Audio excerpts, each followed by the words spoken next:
The bustling streets of downtown were beginning to quiet as the sun dipped below the city's towering skyscrapers.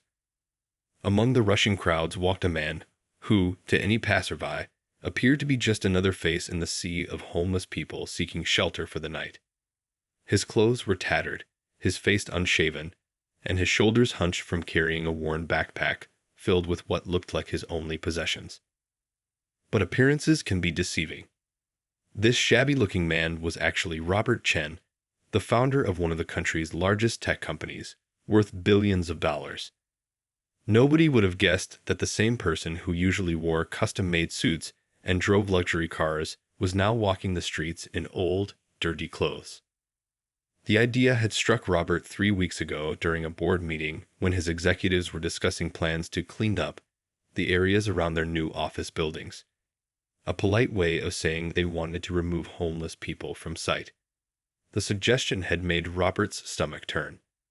He remembered his own humble beginnings, sleeping on friends' couches while building his first startup. Though he'd never experienced true homelessness, he'd come close enough to understand how thin the line between success and despair could be. That's when he decided to do something different. Instead of just throwing money at the problem like most wealthy people did, he wanted to truly understand what homeless people went through. He would spend 1 month living on the streets, experiencing their struggles firsthand. Of course, he had taken precautions. His company was being run by his trusted COO, and only his personal assistant knew about this experiment. The first few days had been eye-opening and brutal. He'd learned quickly that finding a safe place to sleep was a constant challenge. Public bathrooms were rare treasures, and the simple act of keeping clean became a daily struggle. But what struck him most was how people looked through him, not at him. The same people who would have scrambled to shake his hand at a business conference now acted as if he were invisible. Walking past a small diner, Robert's stomach growled. He hadn't eaten since yesterday, choosing to save the few dollars he had earned from collecting bottles. The smell of fresh coffee and bacon wafting through the diner's door made his mouth water, reminding him of his usual breakfast meetings at five-star hotels. But those luxuries seemed like a distant dream now, even though he could have ended this experiment any time he wanted. A light drizzle began to fall, and Robert pulled his thin jacket tighter around his shoulders. He noticed other homeless people seeking shelter under shop awnings and in doorways. Among them, he spotted a woman who would soon change not just his experiment, but his entire perspective on humanity. Little did he know, his real test was about to begin. The rain was getting heavier as Robert noticed a woman sitting near the diner's back entrance. Unlike many others he'd seen on the streets, there was something different about her. Despite her worn-out clothes, she kept herself clean and had an air of quiet dignity. She was quietly eating what looked like half a sandwich, carefully wrapping the other half in a piece of paper. The diner's back door opened, and the cook stepped out with a trash bag. Instead of shooing her away like most would, he gave her a small nod. "Hey, Lily," he said, "rough weather today." She smiled back, a genuine smile that lit up her tired face. Robert realized she must be a regular in this area, someone who had earned the respect of local workers through her behavior. As Robert walked past, trying to find shelter from the rain, his legs buckled slightly. He hadn't eaten in almost 2 days, and the weakness was starting to affect him. He must have stumbled more visibly than he thought because Lily immediately looked up. "Are you okay?" she called out, her voice filled with genuine concern. Robert tried to wave her off. He learned that most interactions on the street led to trouble. But she was already standing, walking toward him with the wrapped half of her sandwich extended. "Please take it," she said. "I can tell you haven't eaten in a while." "I know that look." Robert hesitated, amazed at the offer. Here was someone who clearly had nothing to spare, yet she was willing to share her meal with a stranger. "I can't take your food," he protested weakly, but his stomach betrayed him with a loud growl. Lily laughed, a warm, genuine sound that seemed out of place in the cold alley. "Listen to your stomach," she said. "It's smarter than your pride right now." As they shared the small space under an awning to stay dry, Lily told him about the diner. The cook, she explained, sometimes gave her leftover food at closing time if she helped keep the back alley clean. She didn't beg. She believed in earning her way, even in small ways. Robert ate slowly, savoring each bite of the simple sandwich. In all his years of expensive business lunches and fancy restaurants, few meals had tasted as good as this shared sandwich in a rainy alley. As he ate, he noticed how Lily greeted other homeless people passing by, warning them about which shelters were full and where free meals were being served that day. "How long have you been out here?" he asked between bites. Lily's eyes clouded over slightly, but her voice remained steady. "4 months now," she replied. "But I'm not giving up. You shouldn't either." She reached into her well-organized backpack and pulled out a small notebook. "I keep track of places hiring, places that give food, and safe spots to sleep. Want me to share some tips?" Looking at this woman who had every reason to be bitter but chose kindness instead, Robert felt a mix of shame and admiration. His experiment was just that, an experiment. He could walk away any time. But people like Lily lived this reality every day, and somehow managed to maintain their humanity and dignity. Little did Lily know, her simple act of sharing would set in motion events that would change not just her life, but the lives of countless others. Over the next 2 weeks, Robert found himself drawn to Lily's quiet strength. Each morning, she would clean the alley behind the diner, sweeping away trash and keeping the area tidy, even though nobody had asked her to. The cook noticed her efforts and started leaving a coffee cup for her by the back door. One particularly cold morning, Robert watched as Lily helped an elderly homeless man who was shivering badly. Without hesitation, she gave him her only blanket, the one she'd gotten from the shelter last week. When Robert asked why she'd give away something so valuable, she simply shrugged and said, "He needed it more than me." Days passed, and Robert observed how Lily managed to create a small community among the homeless in the area. She kept a mental map of all the places offering free meals, warm clothes, or medical help. When new people showed up on the streets, looking lost and scared, she would guide them to safe shelters and warn them about dangerous areas to avoid at night. Despite her own struggles, she never stopped looking for work. Every morning, she would wash up in the public bathroom of a nearby park, carefully maintaining her appearance. She carried a few clean outfits in her backpack, saved specifically for job interviews. Robert watched her walk into various shops and offices, filling out applications with unwavering hope. One day, while they shared a bench in the park, Lily showed him her small notebook. Inside were carefully written job listings, addresses of shelters, and even a budget tracking her minimal expenses. "I used to be a school teacher," she revealed, her fingers tracing the neat handwriting. "Lost my job when the school closed down. Then my mother got sick, and the medical bills." Her voice trailed off, but she quickly straightened her shoulders. "But that's just life, right? You fall down, you get back up." Robert was particularly moved when he saw Lily help a young girl who had run away from home. Instead of just offering immediate help, Lily spent hours talking to the girl about the dangers of street life and the importance of family. She even walked the girl to a youth shelter that could contact her parents safely. "Sometimes the kindest thing isn't giving people what they want," she explained later, but helping them find their way back home. What impressed Robert most wasn't just Lily's kindness, but her resourcefulness. She had created a small trading system among the homeless community. Those who found extra clothes would trade with others who had extra food. She became a trusted middleman, ensuring everyone got what they needed most urgently. As Robert watched all this unfold, his perspective on homelessness transformed completely. These weren't just statistics or problems to be solved. They were people with stories, dreams, and dignity. And Lily, without knowing it, was teaching him lessons about humanity that no business school could ever provide. But the real test of character was yet to come, and it would reveal just how extraordinary Lily's spirit Truly was. One quiet evening, as they sat sharing a cup of hot coffee someone had kindly given them, Lily finally opened up about her past.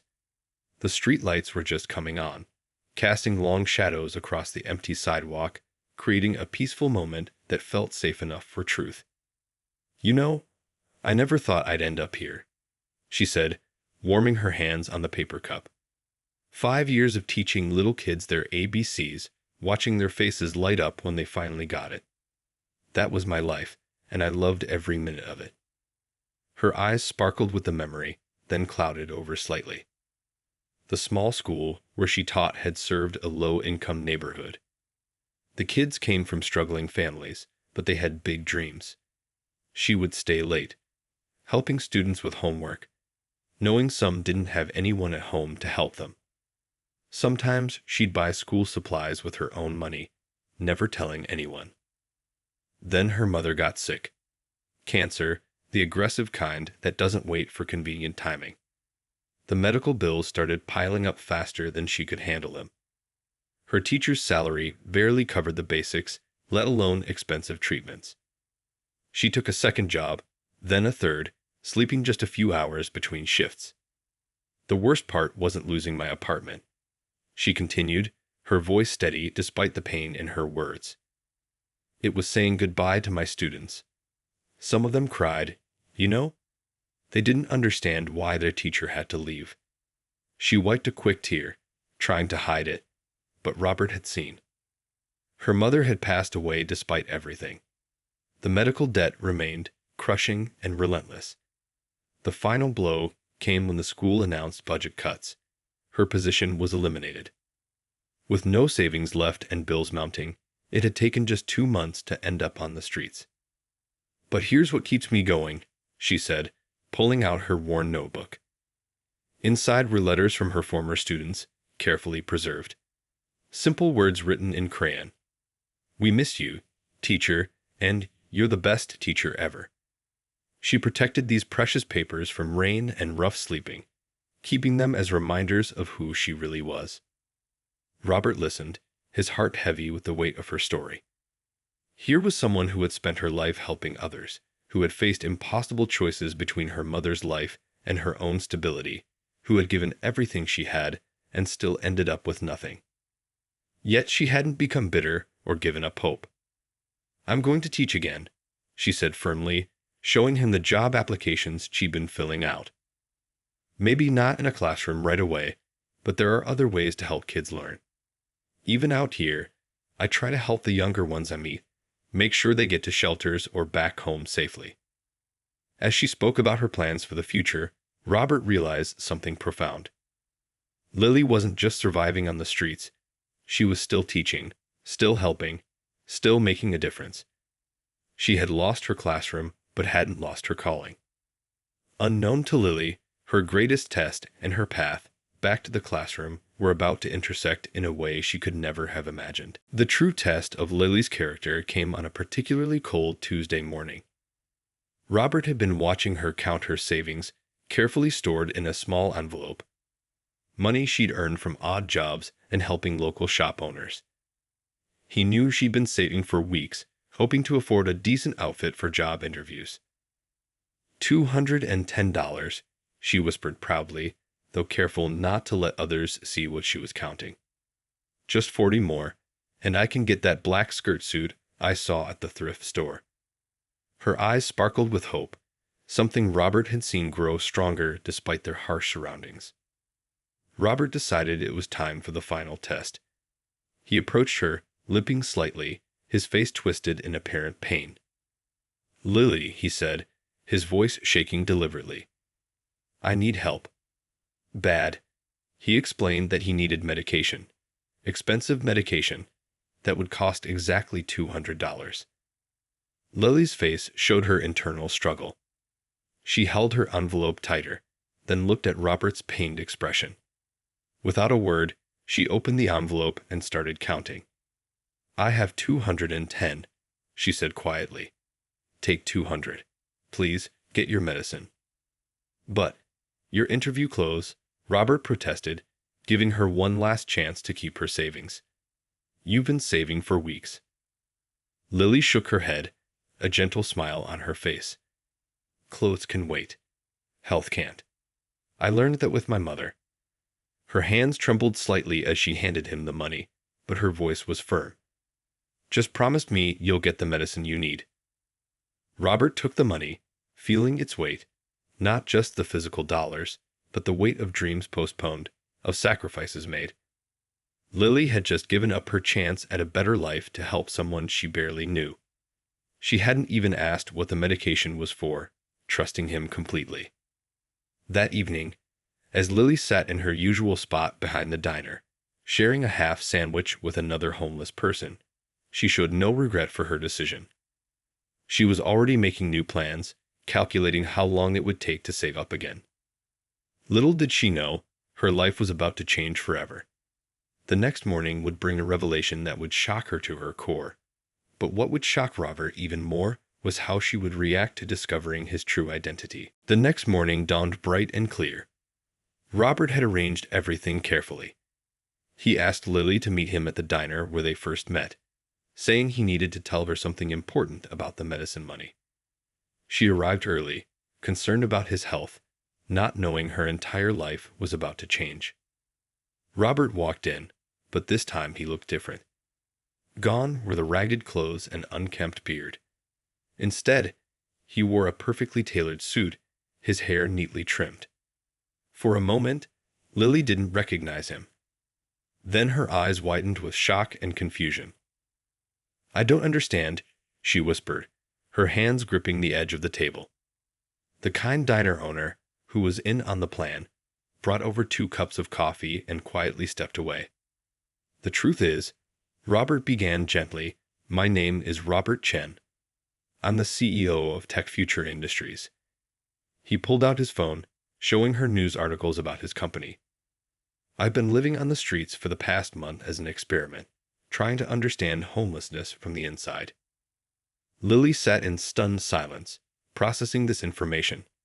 Her face showed a mix of emotions: confusion, hurt, maybe even a hint of betrayal. "The medicine money," she started, "was a test," Robert admitted. "I wanted to see what someone would do when faced with a choice between their own needs and helping others. You gave up everything you had saved without hesitation." Lily's response surprised him. Instead of anger at being deceived, she asked, "Did you learn what you needed to know? Will it help others who are actually homeless?"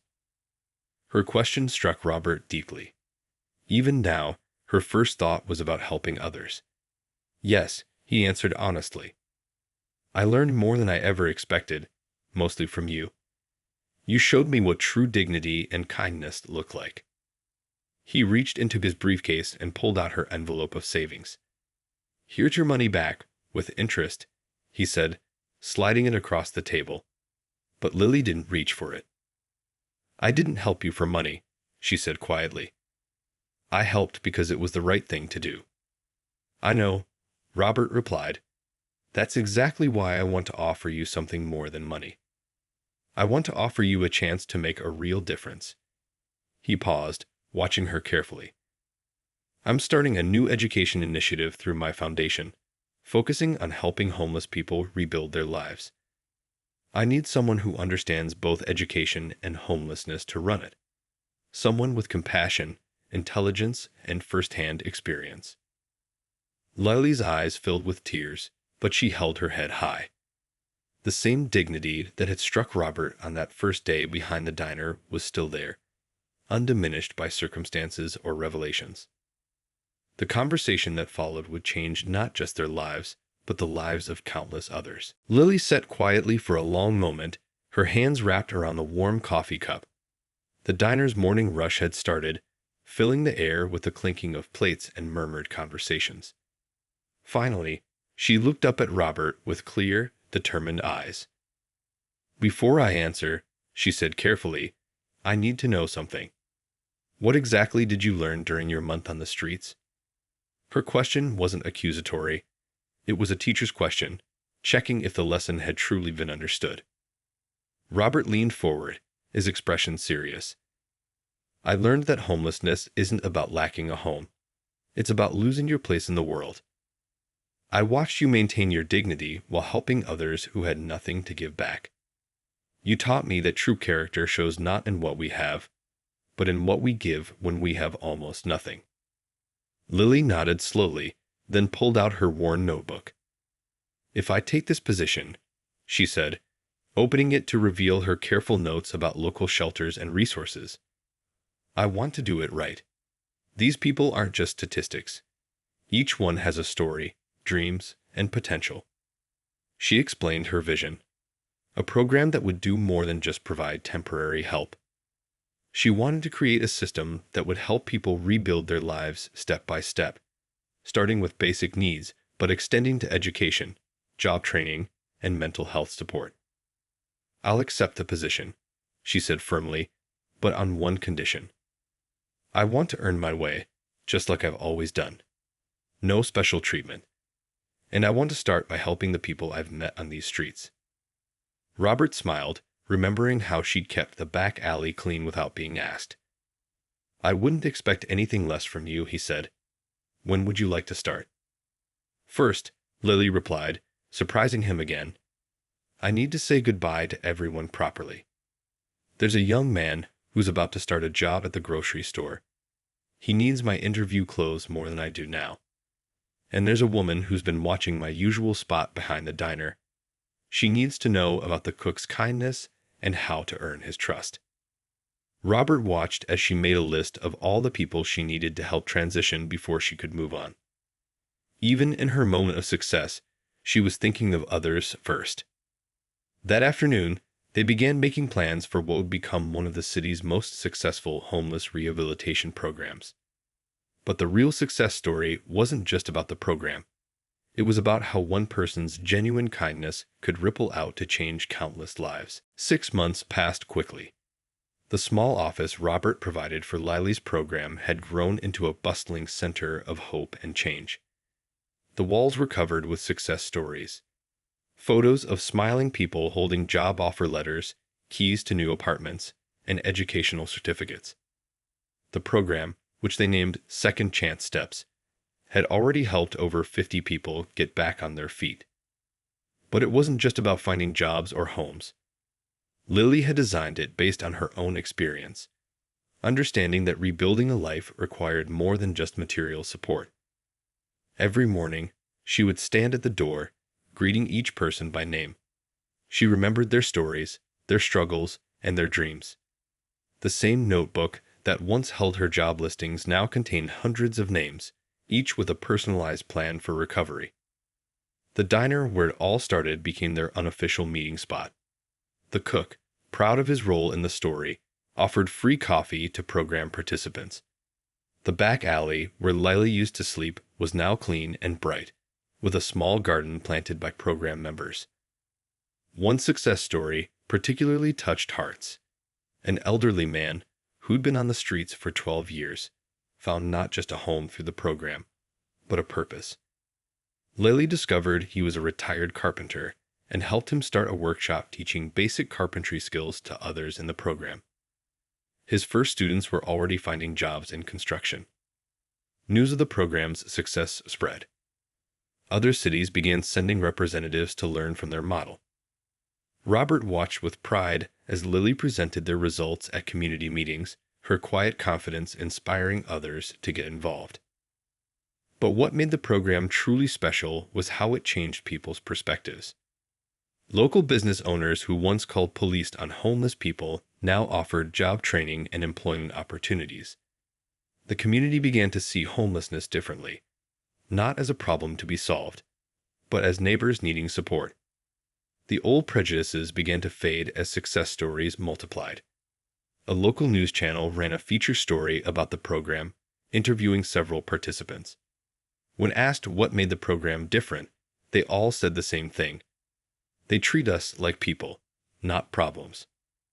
As Robert watched Lily work, he realized that his simple experiment had grown into something far more meaningful than he'd ever imagined. 1 year after the day Robert first sat in that diner, disguised as a homeless man, he returned to find something remarkable. The small diner had become a symbol of hope in the community. Every morning, People from all walks of life sat together at its tables. Business professionals, program participants, and local residents, all sharing coffee and conversation. Lily still came to the diner every morning, but now she arrived in professional clothes, carrying a laptop instead of a worn backpack. Yet some things hadn't changed. She still kept her notebook, though it was now filled with hundreds of names and success stories instead of job listings. The back alley where she once slept had been transformed into a community garden. Program participants maintained it, growing vegetables that they shared with current homeless people in the area. The old bench where she used to sit was still there, but now it had a small plaque. Kindness grows here. On this particular morning, Robert watched as Lily sat with a new program participant, a former teacher who'd lost everything in a house fire. The scene was a mirror image of their first meeting, except now Lily was the one offering hope and a path forward. "You know what makes me proudest?" Lily said to Robert later that day as they walked through the busy community center that housed their program.